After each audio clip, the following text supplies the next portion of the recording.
Let's fry some stuff in this air fryer. So today we're gonna make a chicken sandwich, and it's gonna be way better than any of that Chick-fil-A nonsense or any of that Popeyes nonsense you guys need to calm down about on the internet. We're gonna make something that's so much better, and we're gonna make it so much healthier, and we're gonna do it in this Bagotte Air Fryer right here. Also, Bagotte gave us a coupon code for you guys to use. It'll save you 10%, plus there's a way to save $10, and all that information is in the top of the description. 10% plus some money off, so you're gonna get more than 10% off in total, and all that's gonna be on Amazon. You guys can use your Prime or whatever. Let's talk about the Bagotte Air Fryer and what you can do with it. This is a 3.7 quart unit. Comes with a basket that's very easy to remove. You just put your thumb on top, slide the handle, and then just pull it out. The basket can be separated from the bottom so that it's easy to clean. I was actually a bit shocked at how easy this was to work with and clean and everything. After you pull the basket out, you just scrub it off a little bit, let it dry, then you can put it right back in here. So how does air frying work? Well, you just put your food into the basket and slide it inside, and then it's sort of like an oven, like a high-powered, super fast oven that moves the air around quickly to crisp up the outside of whatever it is that you're cooking, so that it's going to give you a more of a fried-like texture compared to when you just bake something in an oven. Now, it's not going to be exactly the same as fried, because when you deep fry something, you have that oilier flavor. So if you're trying to go for like a lighter taste and also something that's way less caloric, this is going to be a much better way to go. It does have a different flavor compared to deep fried though, but it's just a little bit different.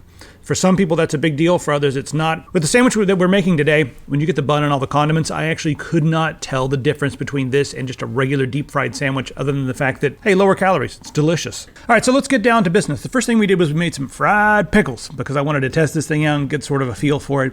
And in order to make the fried pickles, we'll go through that really quickly, then we'll get to the chicken sandwich. Just get a bowl of whipped egg. Whipped? Yes. Just whip up some egg. Just one egg is fine. Get your pickles. I homemade some pickles, and we also had some spicy pickles in the fridge, so we're using both of those. And you want to use slices. You can use like full-on dill pickles if you wanted to. It's whatever you want to do in your happy little world. For the coating, all I did was take some corn flour and also some cornstarch and mix that together with a little bit of salt, a little bit of garlic powder, a little bit of onion powder. You guys can throw in some cayenne pepper or paprika if you want a little more of a kick or a bit of a spice. One hand, use it to dip into the wet ingredients. Switch to the other hand, dip it in the dry ingredients. Just do that with each pickle. Let them sit for like 4 or 5 minutes so that the breading can, you want it to be on there pretty good. Then you need to spray it with a little bit of oil. So that's one thing, is like when you put this in here, you can just let it blast with warm air if you want to. But in order for it to get more of a crackled, sort of a fried sensation on the outside, it's good to spray it with a little oil. And that's why we have this little oil spray bottle that we use. Just a few sprays on each side, and you're good. We did like 6 or 7 minutes, but I think I should have done more than 10 because they weren't quite done. But this is the test. Now that we know what we're doing, let's get down to making a chicken sandwich that's going to put Chick-fil-A and Popeyes to shame. First thing we need to do is marinate our chicken, and it's good to use chicken thighs because they're much juicier. You can use a chicken breast, but I'm going to judge you. So take your chicken thighs, and you're going to throw them into buttermilk, because that's how they do it, right? Get it nice and marinated in buttermilk. And I like to leave them in that for anywhere from 30 minutes to 3 hours, but not too long. Also in the buttermilk, you can throw some seasoning if you want to. Some people put a little hot sauce in there or something. I like something that's going to be low vinegar, like a habanero sauce or habanero puree or something. When there's too much vinegar, I don't actually like that flavor. I do like vinegar, but not too much. But it's up to you. If you want to go for like the vinegar sauce, Tabasco, whatever, you can do it. So now let's mix up our flour and everything so we can dip the chicken in that. So I took about a cup of flour, just regular all-purpose white flour, and then I took 3 tablespoons of potato starch. You can also use cornstarch, but what this is going to do is it's going to give you more crunch, and that's something I like, is a little bit more crunch in the coating. And if you want like something to be really crunchy, go to like your local Asian supermarket and find sweet potato starch. In particular, you can find like lumpy sweet potato starch, and that'll give it like more texture and more crunch. But that's all going to be up to you. Just any kind of starch, a few tablespoons is just fine. Then you want to throw in a teaspoon or 2 of salt, depending on your preference of how much salt you like. So we're going to start off with paprika, a little onion powder, garlic powder, and we're also going to do some cayenne pepper, and this is going to be to taste because that adds a little spice. Just shake in there a few shakes and mix that around. So go grab your chicken. Take the chicken out of the buttermilk, and you want to shake off any excess so that it's not too goopy. Switch it to your dry hand. You got a wet hand and a dry hand. Switch it to your dry hand and then roll it around in the flour for a little while. Make sure you get all those nooks and crannies, get into all the crannies. Actually, Justin doesn't like his crannies covered, only his nooks. So we were very sure to only cover the nooks on Justin's piece of chicken. So after that's done, I like to put this on a plate and let it sit for about 10 to 15 minutes. Just sit there, and that's really going to make sure that that coating is fully adhered to the chicken. Spray both sides with just a little bit of oil, a few sprays. And it may look like, oh no, it's getting wet. Well, that's fine. Once it starts heating up in there, the oil is going to help cook the coating, and then it's going to become just like any old fried chicken. Using the Bagotte to cook this is actually very easy. On the top, they have 6 different settings that you can choose from. There's no rule that says everything in here has to be breaded. So I started off with the poultry setting. And because we do have chicken in here, it's not on the bone, so it might be a little different. If you want to set this up on your own, just turn it on, and you can set the temperature and the time independently. So go ahead and do that. This device will go up to 380, but for chicken, we just need to do 360. So I ended up doing this for about 19 minutes. After the first 15 minutes, I looked at it and I was like, you know what? I want it to be a little crunchier. So we added an extra 4 minutes. And then after that, it came out looking a lot like a fried piece of chicken. I was like, yeah, this looks good. Now, next up, you gotta have the right buns. You need to get potato buns or brioche buns. Those are the two that are gonna make it taste the most like what you're used to getting at whatever restaurant you go to. Those are gonna have the most flavor. Also gonna have more calories, so if you wanted to cut calories, you guys can get some of the thin buns or something like that, but this is not exactly a health food video. This is a delicious food video, so we're going to use brioche buns. In order to make these the most delicious possible, it's important to toast them. I like to toast them in a pan with a little bit of butter, and you can flip it. You can use oil if you don't want to use butter, and just, toast it on each side until it's the brownness that you like. For the Popeye style chicken sandwich, you're going to need a spicy mayo. Now, normally they would use like a cayenne pepper with a little bit of mayonnaise and some Tabasco sauce or something like that to give it a kick, but I don't want that extra vinegar flavor, so I'm just using straight up habanero sauce from Trader Joe's. It's actually very spicy. If you don't have that, you can get anything that's lower in the vinegar content and higher in the spice content. Mix that into your mayo and then just put that on the bun. Next up, you just need some pickles and you're done with that style.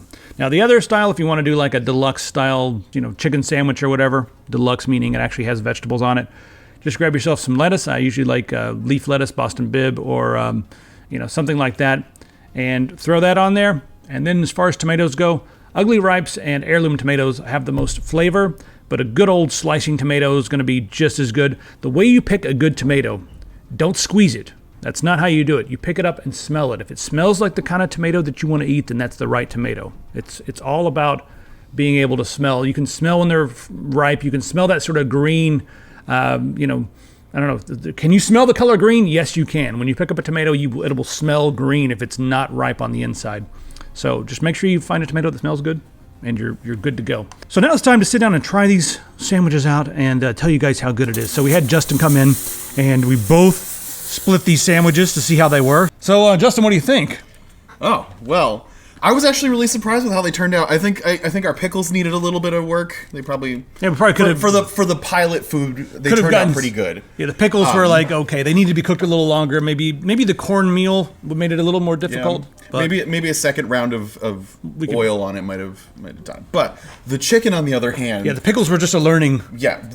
The chicken, on the other hand, the chicken sandwich was one of the most delicious chicken sandwiches I've had in a long time. So what did you expect going into this being an air fryer? Be honest, did you expect much out of an air fryer? Did you expect it to be as good as a regular air fryer or what? I've never had anything out of an air fryer before, so I wasn't really sure what to expect. I know conceptually how an air fryer works.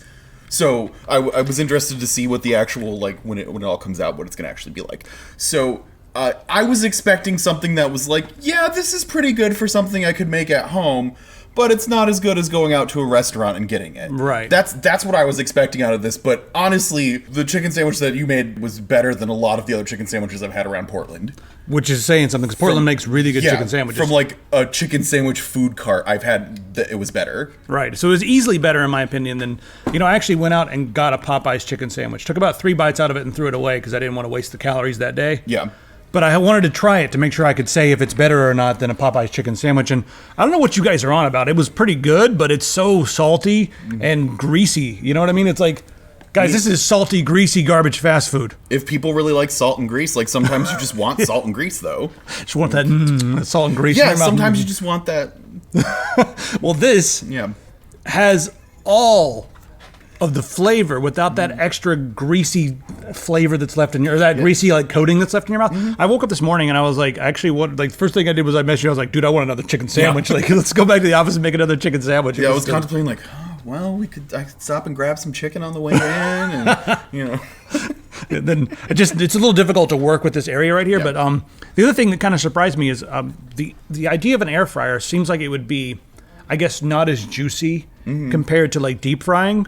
But the chicken, every bite was like moist and juicy. Yep. I mean, a lot of that's because we used a thigh, but also the cooking method did not dry it out at all. And we did that kind of that method of like frying it for a little bit, stopping, recoating it, and then frying it again to give it that like extra crispy layer. I did check on halfway through to make sure that it was coming out okay. Like I checked, and there was a couple spots that didn't look like they were. I guess the breading wasn't like browning as much as I wanted to, so I just sprayed that really quick with a little bit of the oil, put it back in, and came out great. The fat wasn't as attractive looking, you know what I mean? Like there's some areas where there's like some fat on the... It rarely is. Yeah, the fat, when you deep fry the fat, it crackles more, whereas here it does cook, but it doesn't like get that extra crispily crackle. So you can cut the fat off of your meat and make it look better, but it tastes just fine, you know what I mean? I definitely noticed that there wasn't an oily taste to it. Yeah. I kind of like that, though. Because then the mayo and the lettuce and tomato and all that stuff aren't fighting with the extra oily flavor. And it was a really filling sandwich too. Like I ate it around 5 or so, and I was full for the rest of the day. Brioche buns and breading. Wow. So yeah, this is something. Works. This is something I can't wait to make again. But we're going to be doing another cooking video in about a week, and I want your suggestions. We've got a different air fryer. So this is Bagotte. Yep. This is the 3.7 quart one, and you guys can see on Amazon they're just got straight up 5-star reviews. Yeah, just from everyone loves it. Next week we're going to be doing the 5 quart unit, and that can hold pretty much a whole chicken. This can hold like about a half chicken, maybe a little bit more. 2 chicken breasts will fit just fine in there. A bunch of potatoes, whatever. Yeah. But the big 5 quart one, you can cook like a meal for 4 people in this one air fryer. That's coming up next week, so I want to know. I've had some suggestions for General Tso's chicken. I've had some suggestions for a full fried chicken, a lot of chicken.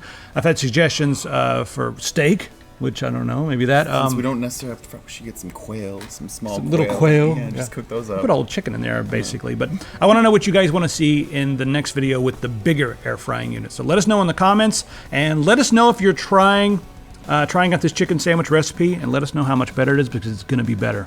And if you grab one of these, also tell us in the comments. We'll see you guys later.